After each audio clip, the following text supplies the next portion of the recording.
அனைவருக்கும் வணக்கம். சிலருக்கு பார்த்தீங்கன்னா திருமணமானவுடனே புத்திர பாக்கியம் கிடைத்துவிடும். சிலருக்கு அதாவது சில வருடங்கள் கிடைக்கும். சிலருக்கு பல வருடங்கள் கூட ஆகும். சிலருக்கு புத்திர பாக்கியம் கிடைக்காமலே கூட போகும். இந்த புத்திர பாக்கிய விஷயத்தில் நிறைய பேர் பலன் அறிய தடுமாறுவதால் இந்த உதாரண வீடியோவை நான் போடுறேன். பார்த்தீங்கன்னா அதாவது சிலருக்கு டெஸ்ட் பேபி மூலமாக புதன் கிடைக்கும். சிலருக்கு புத்திர பாக்கியமே கிடைக்காமல் போயிடும். இந்த மாதிரியான அமைப்பில் கல்யாணமாகியும் 10 வருடங்கள் குழந்தை இல்லாமல் இருக்கும் ஜாதகருக்கும் அவருக்கு எப்பொழுது குழந்தை பாக்கியம் கிடைக்கும் என்பதையும் தசாபுத்தி அடிப்படையில் எப்படி கணிப்பது என்பதை பற்றி உதாரண விளக்க வீடியோ தான் இந்த வீடியோ. இந்த ஜாதகர் பிறந்தது பார்த்தீங்கன்னா 24/9/1984 4:40 PM அளவில் பிறந்திருக்கார். இந்த ஜாதகர் கிட்டத்தட்ட பார்த்தீங்கன்னா 40 வயசு முடிய போகுது. கல்யாணமாகி கிட்டத்தட்ட 10-12 வருடங்கள் ஆகிறது. ராகு திசை சனி புத்திலேயே இந்த ஜாதகருக்கு திருமணம் ஆகிவிட்டது. சரி, அதே சமயம் பார்த்தீங்கன்னா இங்கே குரு ஆட்சி பெற்று இருக்காரே, புத்திர பாக்கியமன் கிடைக்கவில்லை, 5ஆம் அதிபதி குருவின் பார்வையில் இருக்காரே இந்த நினைப்பு உங்களுக்கு வரலாம். இந்த ஜாதகத்தை பார்த்தீங்கன்னா கும்ப லக்னம், சிம்ம ராசி, பூர நட்சத்திரத்தில் பிறந்திருக்கார். லக்னத்துக்கு 4ஆம் வீட்டில் ராகு, 7ஆம் வீட்டில் சந்திரன் புதன், 8ஆம் வீட்டில் சூரியன், 9ஆம் வீட்டில் சுக்கிரன் சனி, 10ஆம் வீட்டில் செவ்வாய் கேது. இதுதான் இந்த 11ஆம் வீட்டில் குரு. இதுதான் இந்த ஜாதகத்தின் கிரக நிலை. அதாவது பார்த்தீங்கன்னா இந்த லக்னத்துக்கு ராகு ரிஷப வீட்டில் அமர்ந்தாலும் கேந்திர கோணங்களில் அமரும் இந்த ராகு கேதுக்கள் அந்த பாவங்களை கெடுப்பார்கள் என்பதன் அடிப்படையில் ராகு திசை ஆரம்பித்தவுடனே இந்த ஜாதகருடைய தாயார் இறந்து விடுகிறார். ஏனென்றால் 4ஆம் பாவகத்துக்கு தன் வீட்டுக்கு ஆறில் மறைந்த சனியுடன் நினைவுதான். மேலும் அந்த லக்னத்தின் கும்ப லக்னத்தின் மாரகாதிபதியான செவ்வாயின் பார்வையை இந்த ராகு பெறுவதால் தாயாருக்கு மாரகம் 4ஆம் வீட்டை செவ்வாயும் பார்க்கிறார். அதே சமயத்தில் சகோதர விரையும் இந்த ஜாதகருக்கு ராகு திசையில் ஏற்படுகின்றது. ஏனென்றால் காரகோ பாவனாஸ்தியில் இருக்கின்ற அந்த செவ்வாயின் பார்வை மாரகாதிபதியின் பார்வையை ராகு வாங்குவதால் இளைய மூத்த சகோதரன் இழப்பு, இரண்டாவது பார்த்தீங்கன்னா தாய் இழப்பு, ராகு திசையின் இறுதி பூதி அதாவது சூரிய புத்தியில் சூரியன் 8இல் மறைந்ததால் இந்த ஜாதகருக்கு தந்தையாரும் இறந்து விடுகிறார். ஆனால் அதே சமயம் 7ஆம் இடத்தை குரு பார்த்து 7ஆம் இடத்தில் புதன் அமர்ந்து 6 7இல் அமர்ந்தாலும் குருவின் பார்வையில் இருப்பதால் இந்த ஜாதகருக்கு வேலை செய்ய போய் சம்பாதிக்கக்கூடிய கணவன் அமைந்திருக்கிறார். சரி, இந்த ஜாதகருக்கு புத்திர பாக்கியம் ஏன் கிடைக்கவில்லை? ராகு இங்கே முழுக்க மாரகாதிபதி செவ்வாயை போன்ற பலம் தருவார். ஏனென்றால் ராகுக்கு வீடு கொடுத்தவன் ஆட்சி பெற்றாலும் அந்த ராகு பாபத்துவம் அடைந்து விட்டார். ராகுக்கு வீடு கொடுத்தவன் ஆட்சி பெற்ற காரணத்தால் அந்த பெண்ணிற்கு தாம்பத்திய சுகம் என்கின்ற திருமண பந்தத்தை மட்டும் நடத்தி வைத்து புத்திர பாக்கியத்தை தரவே இல்லை. ஜாதகருக்கு ராகு செவ்வாய் புத்தி போயிட்டு இருக்கு.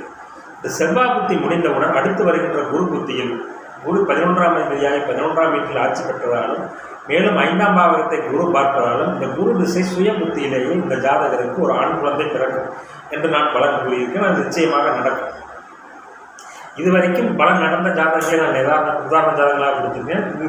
இது போஸ்ட்மார்ட்டம் பண்ண ஜாதகம். இது நான் பலம் உடைத்த ஜாதகம். இங்கே குரு தனது காரக ஆதிபத்திய விஷயத்தை எந்த விதமான பங்கமின்றி உச்ச குருவின் சனியின் பார்வை வாங்கியிருந்தாலும் அந்த சனி சுக்கரனுடன் இணைந்து பார்ப்பதால் அந்த சனியின் பார்வை பங்கப்படுத்தாது என்பதன் அடிப்படையில் குரு திசை சுய புத்தியிலேயே இந்த ஜாதகருக்கு ஒரு பெண் குழந்தை பிறக்கும். மேலும் எந்த விதமான மருத்துவ இன்றி இந்த ஜாதகருக்கு பெண் குழந்தை பிறக்கும். ஏனென்றால் குரு பங்கமின்றி இருப்பதால். அதே சமயத்தில் இந்த ராகு திசை இந்த ஜாதகருக்கு உடல் ரீதியாக கேந்திர கோணங்களில் இருக்கும் ராகுக்கள் அந்த பாவத்தை கெடுத்து தான் பலம் தருவாங்க அப்படிங்கிற அடிப்படையில் 4ஆம் பாவம் தன் சுகம், தாய் சுகம், வீடு, வாகனம் எல்லாவற்றையும் தர மறுத்தது. ஏனென்று கேட்டால் 4ஆம் இடத்தில் பாபத்துவமான அந்த ராகம் வந்திருக்கிறார். ராகுக்கு வீடு கொடுத்த சுக்கிரனும் சனியுடன் இணைந்து கெட்டிருக்கிறார். இங்கே சனி சுக்கிரனுடன் இணைந்து லக்னாதிபதியாகி சுபத்தன்மை அடைந்திருந்தாலும் அங்கே சனி சுக்கிரன் கெட்டிருக்கிறார். 4-9 குறையவர்கள் கெட்டிருக்கிறார்கள். அந்த லக்னத்தின் ராஜயோகாதிபதியான சுக்கிரன் சனியுடன் உச்ச சனியுடன் இணைந்து கெட்டிருக்கிறார். அதனால்தான் தாய் தந்தை மாரக அமைப்புகள். அதே சமயத்தில் அடுத்து வருகின்ற பங்கமற்ற குருவின் திசை 11ஆம் அதிபதியாக அந்த குருவின் திசையில் இந்த ஜாதகருக்கு ஒரு ஆண் குழந்தை நிச்சயமாக பிறக்கும். ஏனென்றால் குரு ஆண் ராசியாவதாலும் குரு வலுத்து திசை நடத்தும் போது ஒருவருக்கு ஆண் குழந்தை அதிகமாக கிடைக்கும் என்பதாலும் இந்த ஜாதகருக்கு ஆண் வாரிசு கண்டிப்பாக உண்டு. மேலும் இந்த ஜாதகர் லாயத் தொழில் செய்து வருகிறார், சொந்தமாக செய்து வருகிறார். சொந்தமாக ஒரு ஸ்தாபனம் மாதிரி அமைத்து வக்கீல் தொழில் செய்து வருகிறார். ஏனென்றால் செவ்வாய் 10ஆம் இடத்தில் திக்பலம் பெற்று ஆட்சி பெறக்கூடாது என்றாலும் அங்கே கேதுவுடன் இணைந்து சூட்சம வலுவும் பெறுவதால் தொழில் ஸ்தானம் வலுவாக இருப்பதாலும் மேலும் சுக்கிரன் சனியுடன் இணைந்த சனியே அதிக சுபத்தன்மை அடைந்த கிரகம் என்பதாலும் இந்த ஜாதகர் வக்கீல் தொழில் இருக்கார். வக்கீல் தொழிலுக்கு என்னதான் சனி வளர்த்திருந்தாலும் புதன் உடைய வலுவு ஒரு ஜாதகருக்கு கண்டிப்பாக தேவை. ஏனென்றால் அதாவது கிரிமினலாக யோசிக்கணும் அப்படிம்பாங்கள்ல, கிரிமினல் குற்றவாளிகளுக்கு தண்டனை அமைப்பதற்கான அமைப்புகளை விடுதலை செய்வதற்கான அமைப்பு கிரிமினலாக சமயோசித புத்தி என்று சொல்வார்கள். அந்த சமயோசித புத்திக்கு சொந்தக்காரர் புதன். அந்த புதன் குருவின் பார்வையில் இருப்பதாலும் 7ஆம் இடத்தை குரு பார்ப்பதாலும் நல்ல கணவர் அமைந்திருக்கிறார். வக்கீல் தொழிலும் இந்த ஜாதகர் கொடியேற்றி பிரகாசிக்கிறார். அதுவும் ராகு திசை பிற்பகுதியில் இருந்து தான் இந்த ஜாதகருக்கு ஓரளவுக்கு மூச்சுவிடக்கூடியான சம்பவங்கள் நடந்து கொண்டிருக்கின்றன. குரு திசையும் சனி திசையும் இந்த ஜாதகரை தான் சார்ந்திருக்கும் துறையில் உச்சத்திற்கு கொண்டு செல்வதோடு தான் 10 வருடங்களுக்கு மேலாக எதிர்பார்த்து காத்திருந்த புத்திரபாக்கியம் இந்த ஜாதகருக்கு குரு திசை சுய புத்தியில் கண்டிப்பாக கிடைக்கும் என்பதில் எந்தவித மாற்று கருத்தும் இல்லை.